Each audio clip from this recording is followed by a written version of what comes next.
Hello, everyone, and welcome to the Fostering Collaboration to Connecting Veterans and Nature for Health, Veterans to Nature for Health, Therapeutic Landscapes and Healing Environments, presented by the National Environmental Education Foundation, or better known as NEEF. We are very excited that you have joined us today. As we begin, please drop where you're joining from in the chat. So, welcome everyone.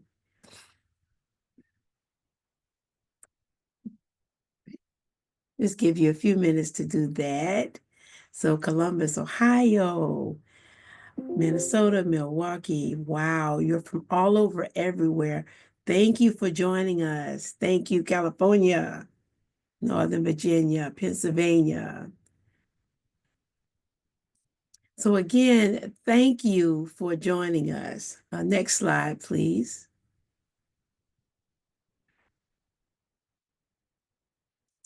I'm Sharon Williamson, and I'm the program director here at NEEF.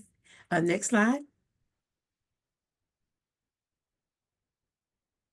For those unfamiliar with NEEF, we are a nonpartisan, non-advocacy 501c3 nonprofit chartered by Congress in 1990 to complement the Environmental Protection Agency.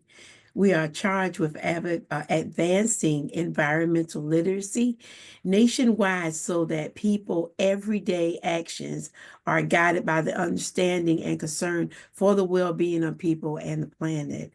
Our mission is to make the environment more accessible, relatable, relevant, and connected to the daily lives of all Americans. Next slide, please.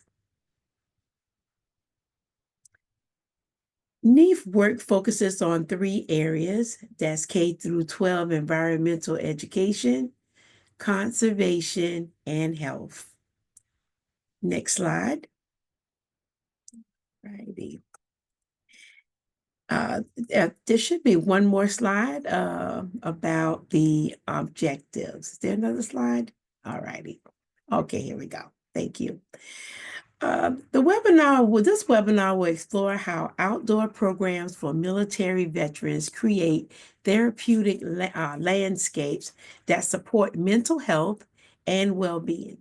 Dr. David Havlick will discuss how nature immersions, outdoor recreation, and social dynamics contribute to recovery, particularly veterans experiencing post-traumatic stress. We will also discuss the unique role of public lands in fostering these healing environments. So some of the key takeaways, you will learn how outdoor environments and program variations contribute to healing and therapeutic benefits. Understand why the diverse and individualized nature of these programs can make outcomes difficult to quantify, yet still effective. Discover how public lands provide unique therapeutic opportunities and gain insights into how outdoor programs can continue to evolve to better support veterans' well-being. Please note, we will provide all the resources, a copy of the chat, and the recording of this webinar via email in the coming days. Closed captions are available. Just turn on the closed caption button found on the Zoom menu link at the bottom of your screen. All right, before we get started, before I introduce the speaker, we would like to take a moment to learn more about you and do a quick poll on how you're currently working in the space of veterans health and nature. So are you working in public lands, in my practice, health practice, with community organizations, or other? Give you a few minutes to take that poll.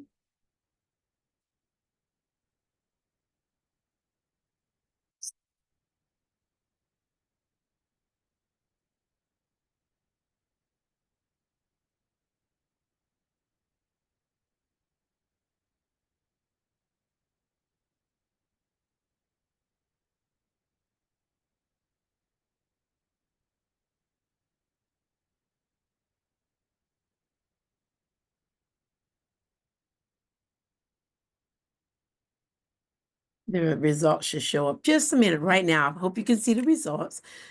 So most of you are working on public lands, at least 49%, and others are working in my practice with my organization, 21%, and other 25%. And if you want to share what that other is, please do so in the chat if you like. Thank you for taking this poll. Alrighty. So now we come to the best part of this webinar, and that is to present to you our today's speaker. I would like to introduce Dr. David Havlick. David Havlick is Professor of Geography and Environmental Studies at the University of Colorado, Colorado Springs. His research on therapeutic landscapes, ecological restoration, conservation, and public lands have been supported by National Science Foundation, American Geographic Society, and the U.S. Forest Service. He has published in journals including Science, Environmental Ethics, Progress in Physical Geography, and Social Science and Medicine, and other scholarly journals. He's also the author of Bombs Away, Militarization, Conservation, and Ecological Restoration, No Place Distant, Roads and Motorized Reactions to America's Public Lands, and he co-edited with Marion Hourdequin, Restoring Layered Landscapes, History, Ecology, and Culture. Welcome, Dr. Havlick, and you have the floor at this time.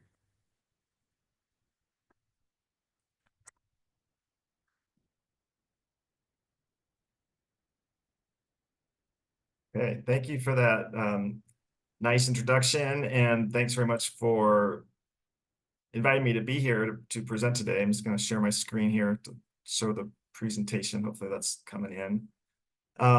As the title of my talk hopefully indicates, the focus that I'll be addressing is questions relating to military veterans, post-traumatic stress, and outdoor experiences, and how these in turn can lead us to think differently, hopefully, about public lands as therapeutic landscapes and healing environments. So I want to start by highlighting that even though I'm the one presenting today, that what I'll be talking about is really the product of a collaboration with a team of researchers. So for about the past 10 years, I've been working with Dr. Lee Cerveny and Dr. Monica Darien at the Pacific Northwest Research Station of the U.S. Forest Service. And so, you know, the ideas and the findings that I'll be sharing are very much a product of that team effort and not just coming from myself. So I want to start by giving a little bit of background about how we got into this project. And so about 11 or 12 years ago, I was teaching a course on military geographies, and after one class, I had a student come up to me and explain that he was a combat veteran, and he was frustrated because he had been diagnosed with post-traumatic stress disorder, or PTSD, and he found that the treatments he was getting from the VA were really focused on two prongs. One was psychotherapy, and the other was pharmaceuticals or medication. And for various reasons, neither of those was a great fit for him. And he found that he shared that the one thing that he had done that really had helped him feel better and feel like he was working through some of the symptoms and kind of returning to civilian life in a healthier way was a multi-day fishing trip that had been organized by a group for veterans to go out and spend some time together, learn to fly fish, and be outdoors with that goal. And he was frustrated because even though he felt like this experience had been sort of the most beneficial for him of any that he had done in terms of in the context of sort of therapy or treatment for his post-traumatic stress, the VA at the time wasn't very supportive of these nature-based approaches, and he was sort of lamenting that he would like to do more of these, and he wasn't sure how he could fit it in without support from the VA.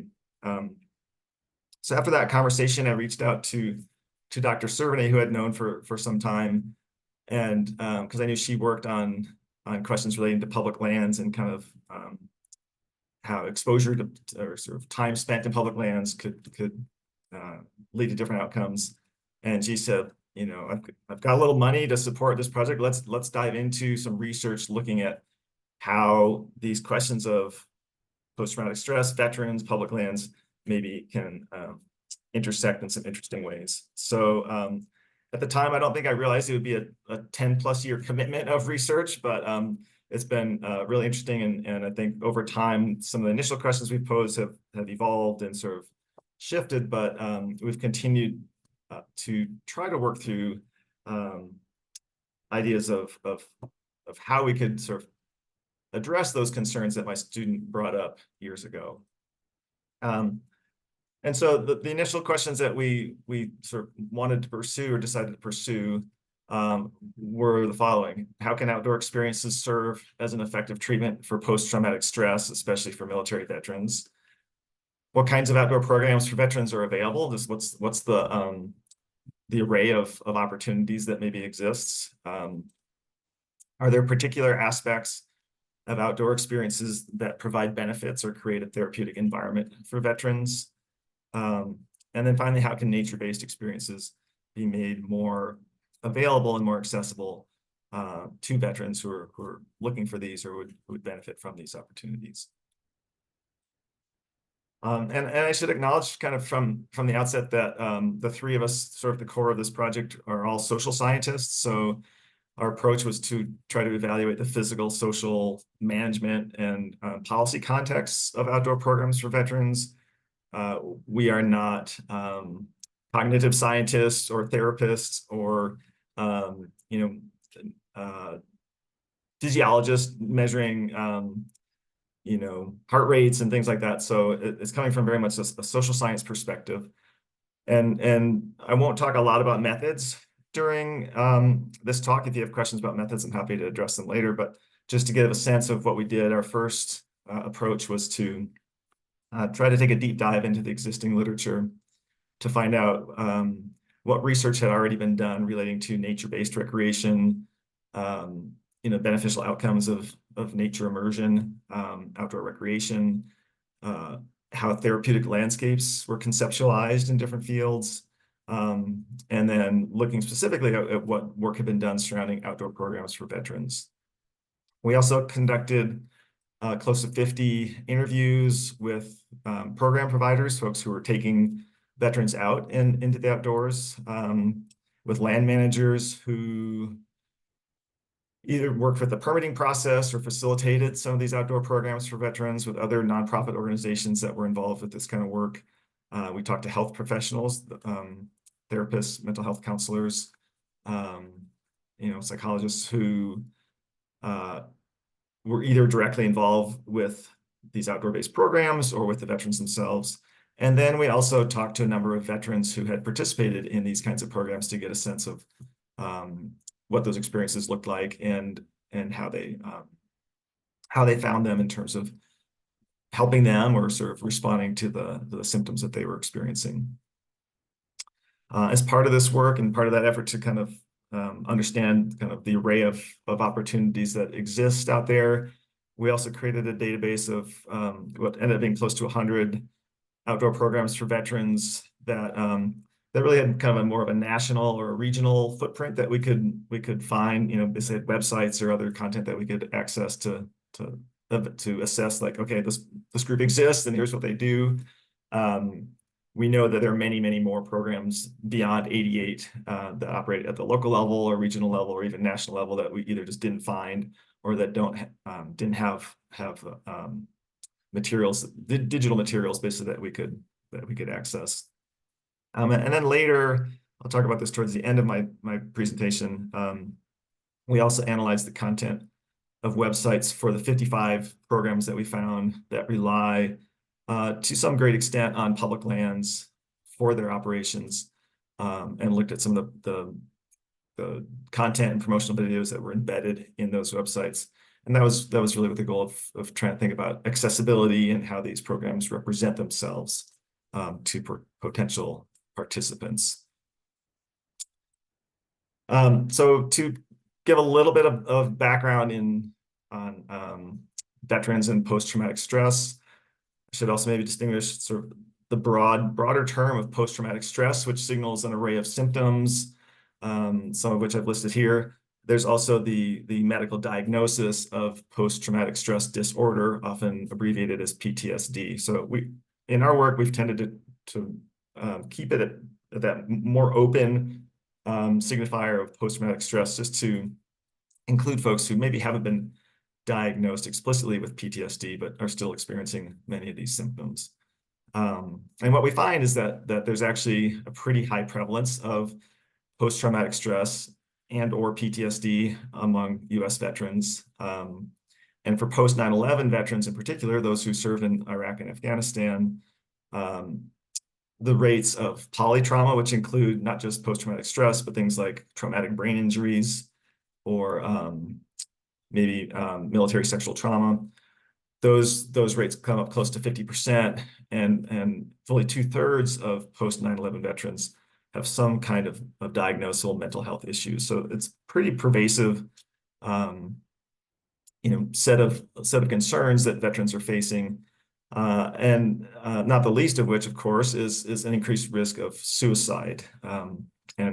Just this week on Monday, I was interviewing a veteran, and he recounted how he was discharged in 2010, and he said, had he not discovered for himself outdoor experiences, in particular long-distance hiking along the Appalachian Trail and the Pacific Crest Trail, that he's certain he would have killed himself between 2010 and now. So it just highlighted sort of that the severity of the problem, and how important it is to try to think about how to connect with veterans in ways to help alleviate some of these symptoms that they're experiencing. As I mentioned, with that conversation with my student, the VA, the Veterans Affairs, they're aware of this problem, and they do try to treat veterans. The two categories that they still prescribe, in a sense, as treatment are psychotherapy, which includes a sort of a constellation of different approaches, and medication, which also includes some different kinds of products. They still sort of relegate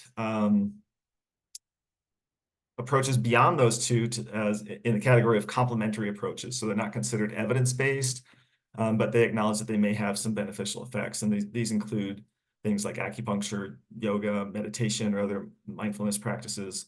And this is where the category of nature-based therapies would fit within the sort of VA response to post-traumatic stress.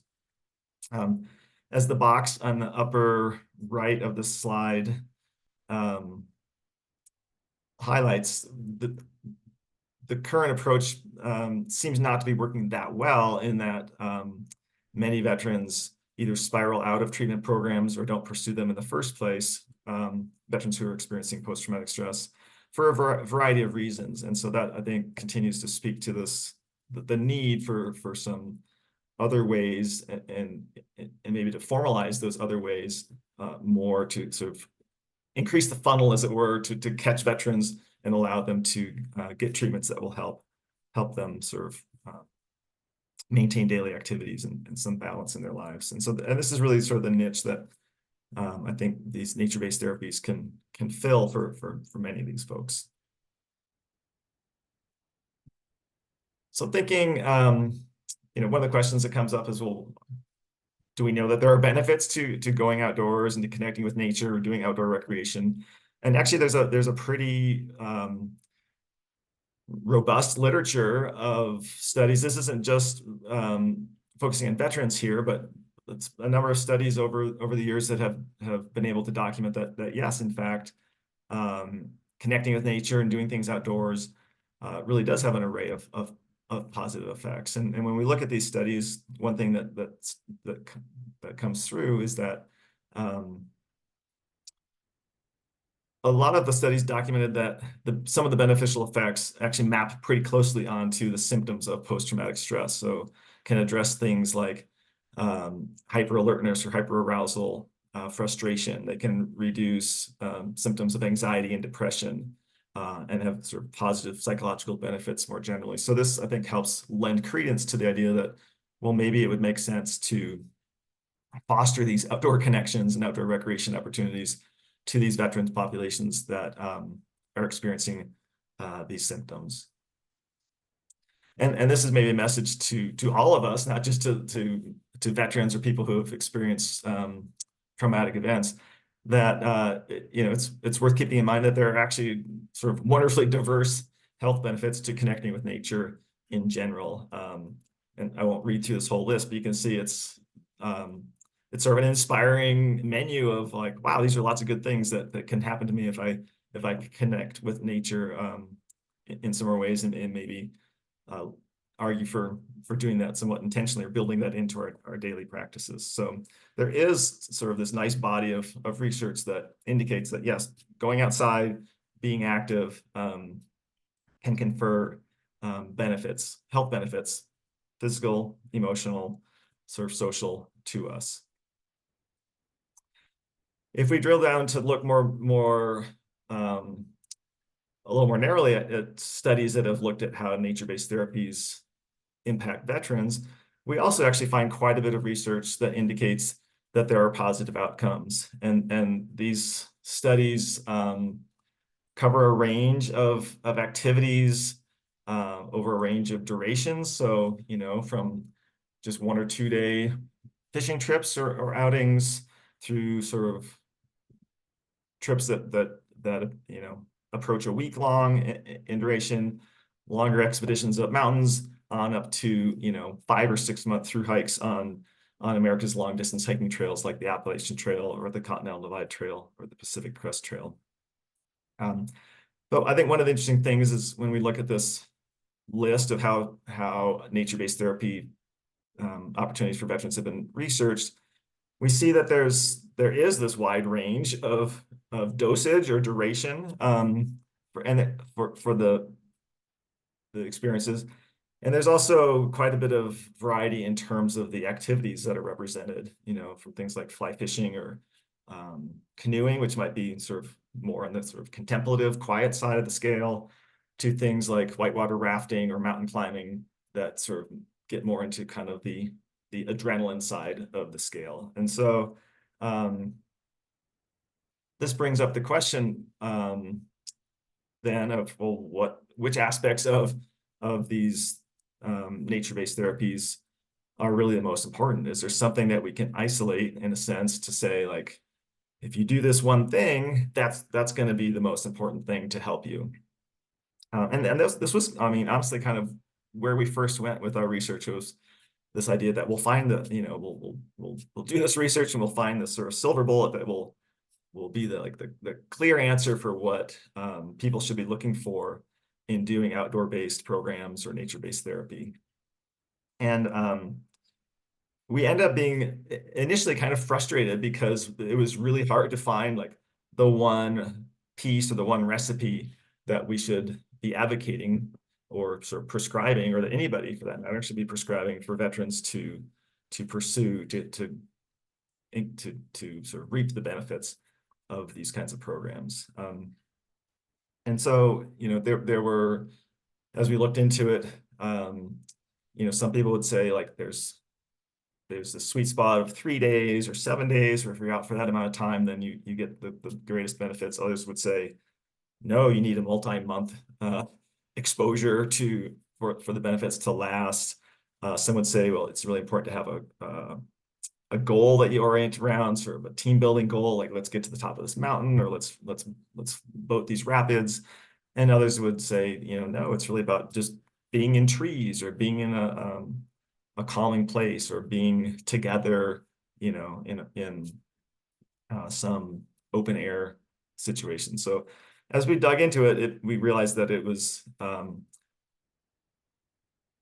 the answer maybe wasn't to reduce it down to what's the one thing, but rather to embrace the diversity of these opportunities. And that is sort of one of the conclusions we came to, was that the variability, the heterogeneity of these outdoor program opportunities and the nature-based therapies was at some level both a strength and a weakness. Ultimately, it was a strength in that there were lots of different routes through for people. So depending on your background or your interests, you could pick and choose and find, if you could sort of analyze the lay of the land in terms of what opportunities were available, you could pick and choose and find one that fit your needs pretty well. And that would be, the one that was best for you, probably. The weakness of this was that it continued to sort of lend credence to this argument that these are not evidence-based treatments, that because we can't isolate the one variable that sort of connects cause and effect, then it's not scientific to say that nature-based therapies work. And so, and that continues to be sort of the case, and a challenge with these programs is that, and that's why the VA doesn't sanction them fully at this point, is because of that. What at some level could be seen as a strength, the diversity of their character. So the way we responded to that was, rather than trying to say, like, here's the one thing we think these programs should do, or here's our recipe, was really to try to highlight and document the variability and the sort of diversity of these offerings. And we tried to kind of break it down into different dimensions so people could understand kind of what they might want to look for, or what the different kinds of programs offered. Whether it was different group size, different social environments, different activity types. I already sort of talked about sort of quieter, more passive recreation versus more adrenaline fueling or sort of extreme activities. That dosage or duration question continues to be a big question. Just how often, how long should you try to do these kinds of programs? How much time do you have in your schedule or your life to fit them in is obviously a key question. The degree of mediation, what we mean by that is whether you just need maybe some equipment or a map or some an itinerary, and then you can go off and go for your backpacking trip or your ski trip or something. Or do you want or need, a fully guided experience where you're being taught how to cast with your fishing rod, or how to paddle your kayak or your raft. And then the therapeutic component was also, there's quite a range in these programs of whether there are, certified mental health professionals who go out on the trips with the veterans and have, a formal session maybe every day or every few days with the participants, or whether it's more implicit, where just there's an assumption that by going out together into this natural landscape, the healing or the sort of the therapy, in a sense, will happen. So lots of different dimensions to sort of track and to be aware of in the context of these programs. So one of the first paper we published actually was trying to provide a typology, or kind of map out the kinds of opportunities that folks could look for and might want to try to find. In addition to those dimensions that I just flagged in the previous slide, there are also some outdoor programs for veterans are really focused on job training, maybe training folks to become wildland firefighters, say, or doing trail work or ecological restoration work in the field. Other programs are kind of more oriented around cultivating things, farming, gardening, horticulture. And then there's actually quite a rich array of programs that include some animal-assisted or therapies connecting with horses or goats or dogs or other kinds of animals that allow veterans or people in the programs to connect with other beings in ways that are maybe particularly soothing or enriching in different ways. So that was kind of the first step, is just like, what do these programs look like? What do they offer? How many are there? And what are the characteristics? From there, we also, I think I mentioned that the project was funded by the U.S. Forest Service. So we had kind of this undercurrent, this underlying interest of examining, what's the role for public lands in facilitating potentially these nature-based programs. And public lands, as many of you know, I think listening in, offer some really unique and distinctive characteristics and opportunities that clearly make sense for these nature-based programs to articulate with. So, if you're looking for an extended adventure outdoors, our largest open areas that exist in the U.S. are our national parks, our national forests, our wildlife refuges, and in some places the state parks also sort of fit that description. And in many cases, they're free or close to free for people to go into. So, most of us don't own enough land to accommodate like a nature-based expedition, or maybe in some cases, if we live in an apartment or something, there's very little nature that we own in our sort of private sphere. So it makes sense that turning to public lands and public places is where the real opportunities lie. And I want to sort of note that while our research really focused on federal public lands, I think a lot of what we found and what I'm talking about today very much can translate to state and local park designations as well. So then what we wanted to try to examine is how can agencies work with partners differently or better to expand kind of these health benefits of nature to people who need it most, in this case, the military veterans with post-traumatic stress. And that then kind of led us to a little bit more of a sort of theoretical or conceptual question about, well, what are therapeutic landscapes? What are there some qualities to places that we should be paying attention to that lend themselves to healing properties or to these therapeutic experiences? And that brought us into the geographic literature, health and medical geography in particular. And what we found is that going back a little more than 30 years ago, geographers started asking some of these same kinds of questions, relating to sense of place and how people connect with particular places in particular ways. But what they found was that it wasn't so much just like the physical character of a place that determined or influenced its therapeutic properties, but it was very much a set of relationships that happened in that place that then seemed to produce these therapeutic outcomes.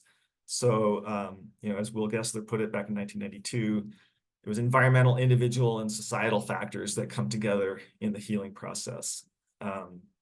Or other later research found that places are not necessarily therapeutic on their own, but rather can facilitate therapeutic experiences through their interactions between people, other living organisms, and their social and physical environments. And so if we take that body of literature to heart, what we find then is that in the context of these dynamic relationships, individuals actually will respond to landscapes in a variety of ways, and that different combinations of people and places produce therapeutic landscapes in novel or distinctive ways. And I think if we pull back, from the literature a little bit and just think about our own lives or how we tend to encounter places or landscapes, probably, a fair bit of this is intuitive. I grew up in Colorado, and for me, the places where and the experiences that I sort of turn to that I find kind of most liberating or uplifting or inspiring are often, hiking up mountains or getting up above tree line where I have open vistas and can kind of see the landscape and end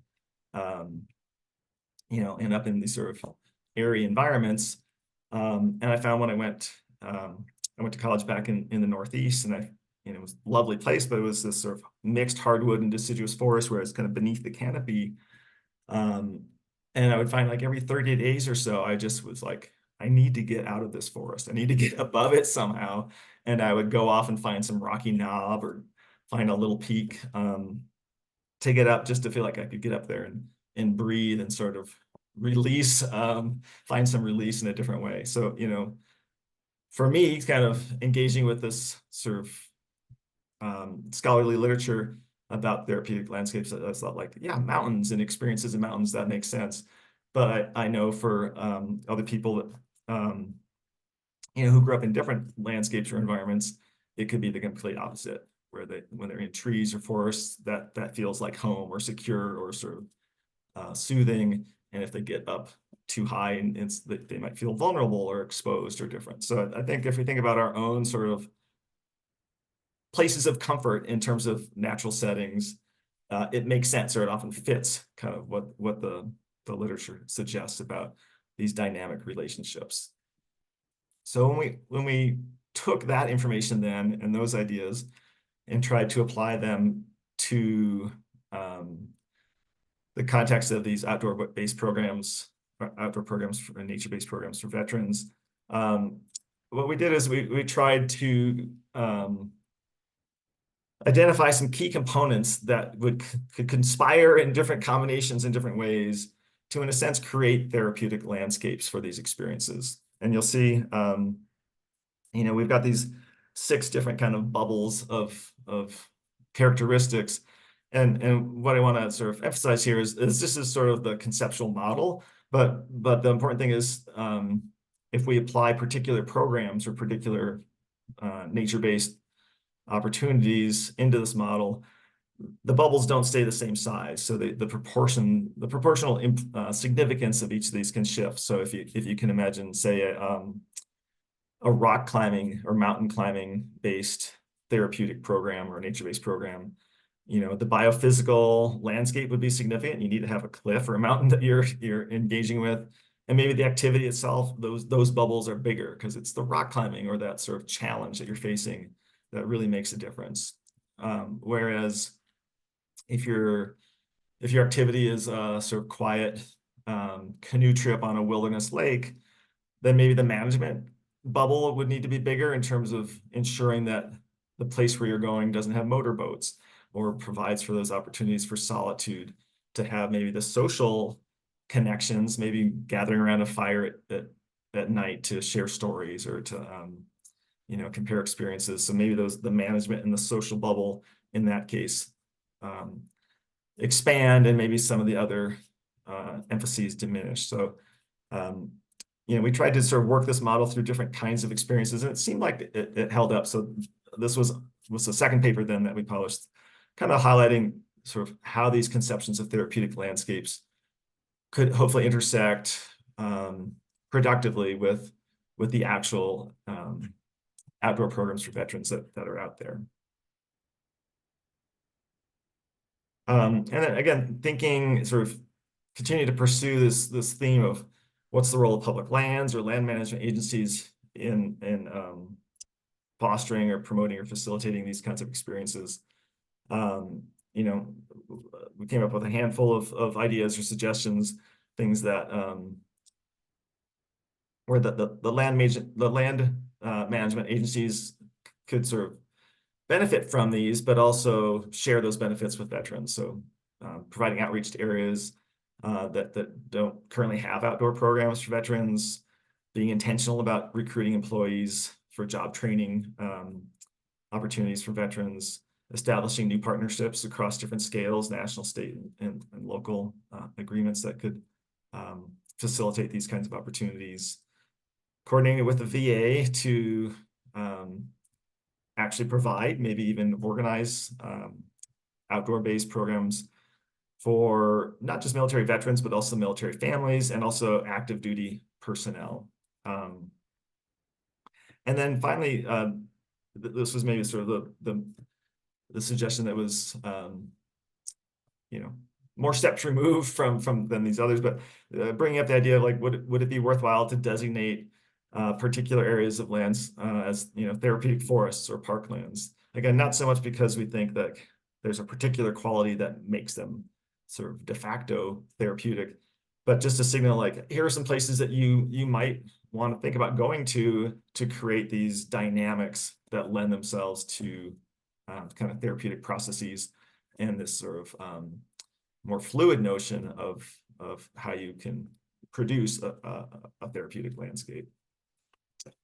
And And we also were interested in kind of the policy or the governance structure. And I think at some level, we're encouraged to find that the,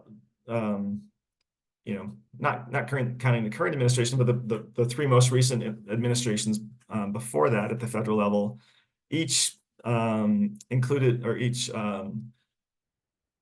pursued some measures or approved some measures that would lend themselves to increasing access and thinking of these outdoor-based opportunities in ways that would potentially be beneficial to veterans. So President Obama issued a memorandum that sought to promote diversity, inclusion in national parks, national forests, and other federal public lands.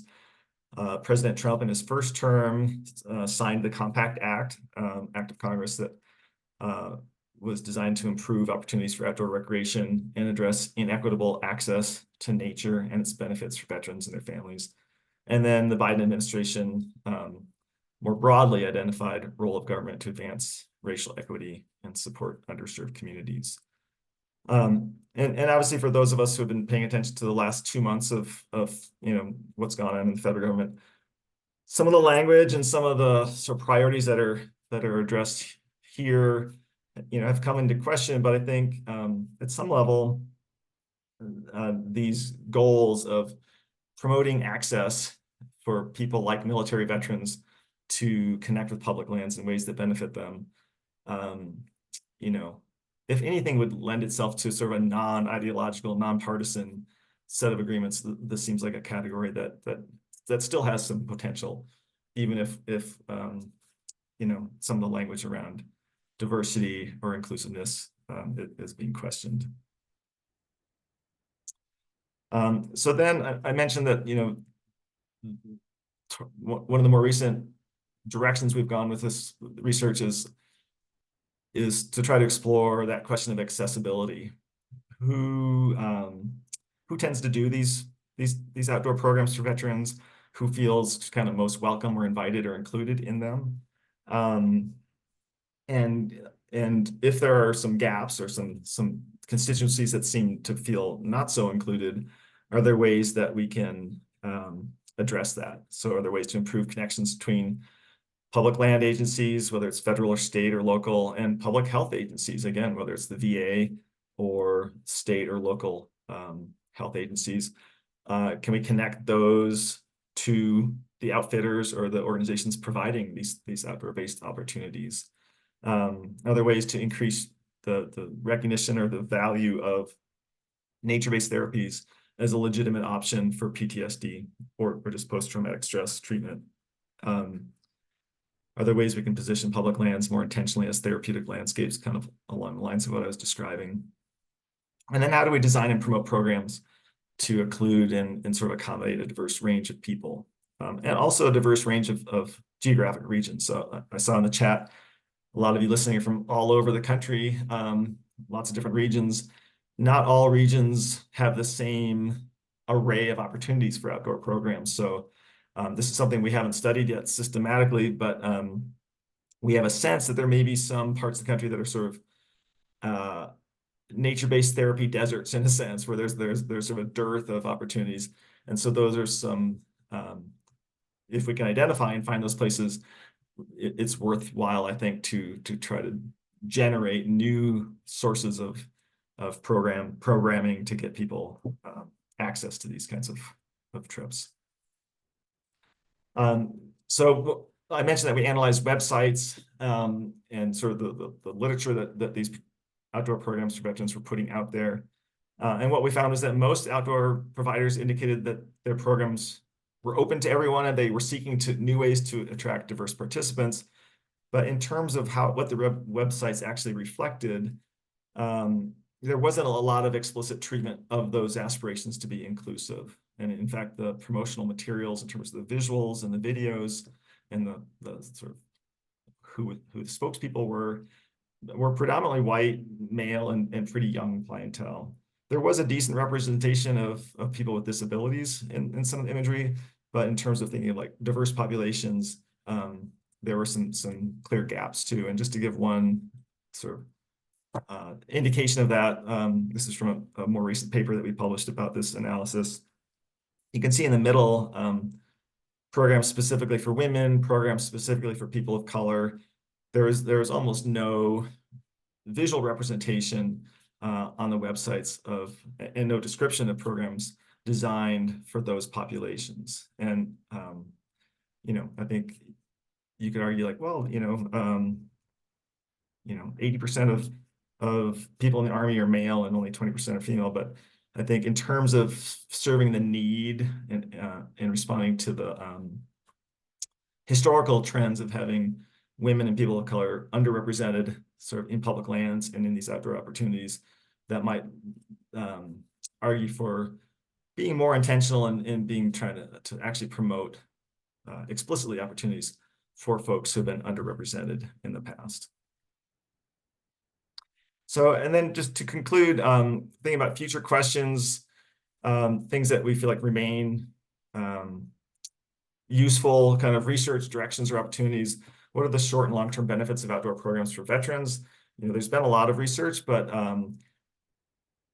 I think with the right sort of amount of time and money and sort of creativity in designing studies, there ought to be ways to measure those empirically, which maybe could help translate the data that sort of I presented to entities like the VA, so they would say like, okay, this is evidence-based enough for us to sanction these kinds of programs. What's the future role of land management agencies? I think particularly as we sort of encounter shifting administrations, whether it's federal or state, is there a way we can maintain some consistency in providing access to public lands for these kinds of opportunities? How do we ensure that that veterans, regardless of their sort of particular identifiers, have access to the outdoors and outdoor program opportunities? And then finally, and this is where we're still doing some research in this direction, is examining how veterans' relationships with nature maybe changes during the course of their lives, whether before, during, and after military service, we can find some distinctions, some differences, or some sort of turning points that lend themselves to making veterans more or perhaps less interested in pursuing these outdoor nature-based programs as a result of their kind of overall connections to nature. So with that, I want to thank you all for listening and for joining the webinar. Again, I want to thank my colleagues, Dr. Cerveny and Dr. Darian, and I look forward to any questions or conversation that we can generate from here. I'll also forward to the next slide. It's just a list of the references. It's too small to read very well, but put it up there. So if you want to go back to this recording, you can zoom in on some of those. This is just a very sort of relatively small slice of the really vast literature that's out there responding to some of these questions.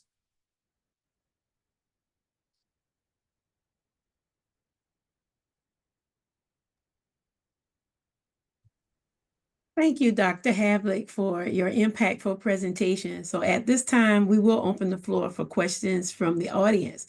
So I do have a few questions in the Q&A. Are there any studies about the therapeutic benefits of scuba diving? What is your personal or professional experience with underwater ecotherapy? Yeah, that's a great question. As you might expect, since I live in a landlocked state, my direct experience with marine outings is somewhat limited, but there actually there have been studies about the literature often points to sort of green and blue experiences, and those blue experiences often are focused around water, so often marine encounters or river-based or lake-based encounters. So there have been studies about trying to think scuba diving specifically.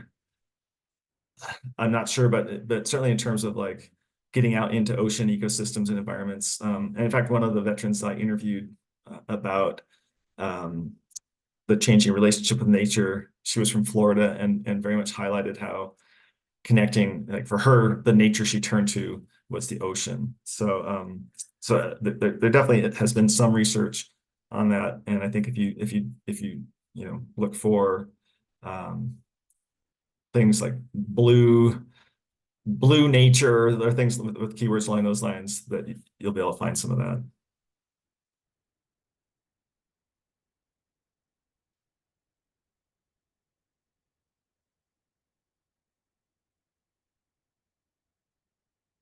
I think you're muted for that question, Sharon. Sorry. I'm sorry about that. Thank you. The other question is, was the concept of forest bathing included in the literature research?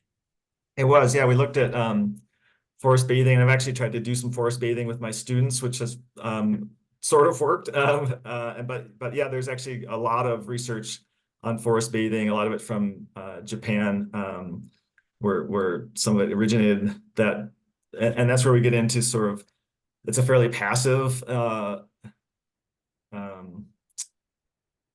activity where you're kind of going and you're just trying to immerse yourself in some semblance of a forest or stand of trees and become more attentive to your senses and the surroundings. And research has documented that there are positive benefits and soothing outcomes from that forest bathing.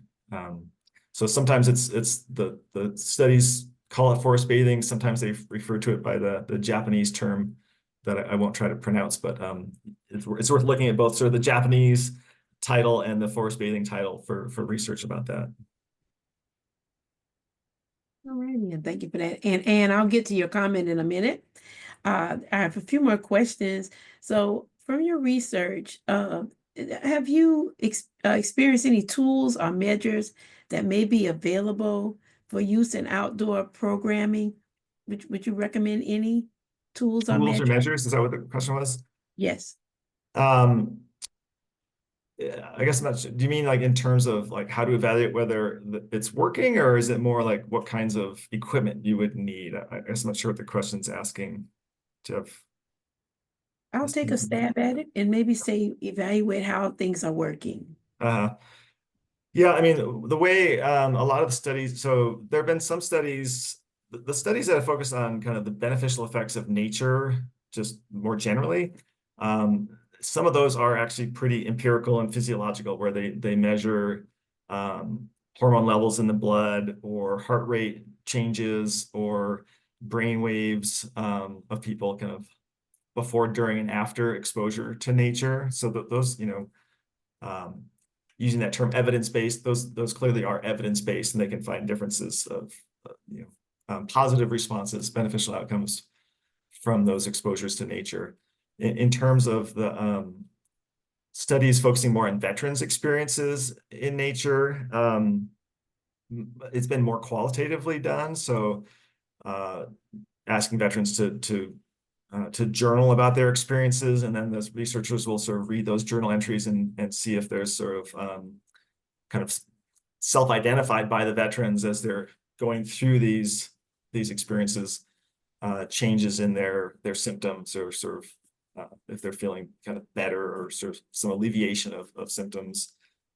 Sometimes when they have therapists on those programs, they'll do kind of diagnoses along the way. Say it's a 5-day raft trip, they'll have check-ins with them each day and kind of chronicle, like, how, again, it's qualitative. How are you feeling? How's your hyperarousal? How's your sleeplessness? How are your flashbacks? What's happening with those symptoms? So that's been sort of more of the character of the sort of field-based research, where it's harder to have medical supplies and all that out there as you're climbing a mountain or backpacking or whatever. So I think that's why they've been more qualitatively focused, but that's also why it ends up not being as sort of traditionally scientific in a sense of quantitative data that's being collected. So tools, I guess, to answer the question directly, ways to document people's experiences would be a start, maybe, for participants who are in those programs. Another participant asked, what funding have you acquired from your research? What funding? Yeah, what funding? Yes. So it was funded exclusively from the Forest Service, the Pacific Northwest Research Station. So we had two different 5-year agreements. The second one just ended in January, actually. So that was, and it was pretty modest. It was roughly like $6,000 a year. So we just kind of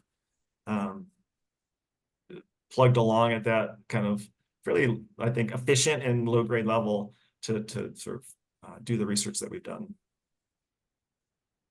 All right, and I have another question. Do you have any experience with positive benefits with veterans serving as mentors to high school students and or intergenerational community service? And I am interested in using trail building or hand-on conservation projects to connect veterans to the outdoors. Okay. So yeah, those sound almost like two different questions, but maybe related. So yeah, I think the first one I would respond to in the context of there are a number of service-oriented programs that bring veterans into contact both with the outdoors, but also with other populations. And I think that's one sort of rich body of both opportunities, in some cases studies that show that having one of the characteristics that seems to be beneficial that some people look for is having a leadership role. And I think that sort of makes sense given, depending on your position in the military, maybe that leadership role is something that you're accustomed to or comfortable with or appreciate or respond well to. So yeah, I think a mentoring relationship is one way of doing those service opportunities, which is a great idea. And then the trail building, there are a number of groups. Some bring in veterans intentionally, and some are just open, and veterans participate in them to do trail building work. Sometimes that also comes in like post-fire rehabilitation work. Areas that have burned. We get this in the Western U.S. a lot. Wildfires coming through every summer, needing some ecological restoration work. So that's not trail building per se. Sometimes it is, but it's just sort of environmental rehabilitation work more generally, where it looks pretty similar, getting out there with shovels and pickaxes and Pulaskis and things to do the work. Then I'll just ask this last question, and it is, what is your take on faith-based nonprofits that provide goal-oriented programs to promote camaraderie, I'm sorry if I pronounced it wrong, and resilience? There is Christian counseling, but not licensed counseling, yet a strong overall positive view by members. Okay, yeah, that's interesting. I mean, we didn't look at, we didn't categorize in our analysis faith-based organizations, by category, Christian or Protestant or Jewish or Muslim, but we are aware that there are a number of these outdoor programs that have some either affiliation or direct sponsorship from faith-based organizations. And I think, there's no reason they can't do loads of good. So I think that's certainly one avenue. I think the only concern I would flag is to sort of recognize that they may not seem open to all comers if people from a different faith see that it's run by a faith-based group, that might create a potential barrier. But I think those are navigable, and as long as it's transparent, like here's who we are and here's who we're welcoming, there's no reason that it can't work. Be yet another way to facilitate and expand opportunities like the ones I've been talking about. Most of the other questions are maybe just a plug about a program that's starting up, or just wanted an opportunity to collaborate with you, Dr. Havlick. But I will mention that Ann Bailey is saying that I am part of a nonprofit that supports forest protection on public lands in Alabama called Wild Alabama. And we are just getting a nature-based program for veterans going now. Just want to share an article from the U.S. Forest Service on this program, and there's a link attached to that article. And then there are other comments just saying they would love to collaborate with you or to be a resource for you, and they're representing other states. So I think you provided on your slides contact information so that our audience members can follow up with you. Yeah, I think I can add it to the chat here as well. Um, my email address. So yeah, I'd love to hear from folks, and if you want to reach out, yeah, I'll look for that. Okay, and some new questions came about, but what I will do, I will send those questions to you and Okay. then send them back to those participating so that to ensure that everyone got their questions answered. Okay. Yeah, I can try to respond to those directly. Okay. All right. And if you could respond to them directly, the rest is on me. I'll be talking. Uh, let's see. Well, anyway, this will conclude our question and answer session. And thank you for participating. Let's see here. Next slide, please.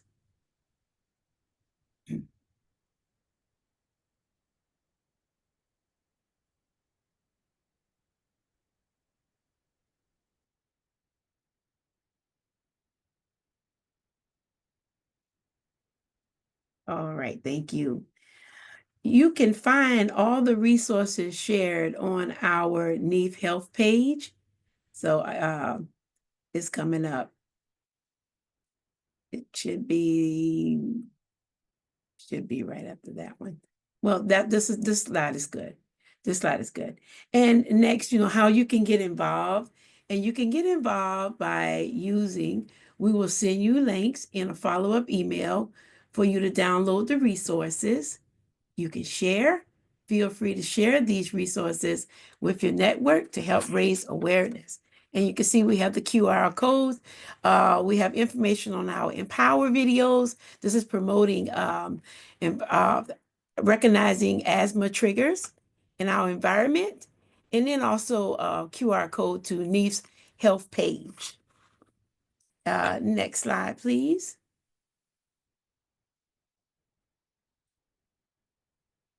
Right. This brings us to the end of this webinar. We would like to thank our speaker for gracing us with his expertise and for providing a wealth of knowledge on the topic of fostering collaboration to connect veterans to nature for health. We would also like to say thank you to everyone for attending this webinar. We hope you enjoyed the presentation and encourage you to embrace the information you have heard today. I appreciate the opportunity to promote NEAF educational resources. If you have any questions, please contact me at the email listed. A quick reminder that there will be a survey at the end of the webinar. Please take a moment to complete it. And again, thank you all for attending this webinar.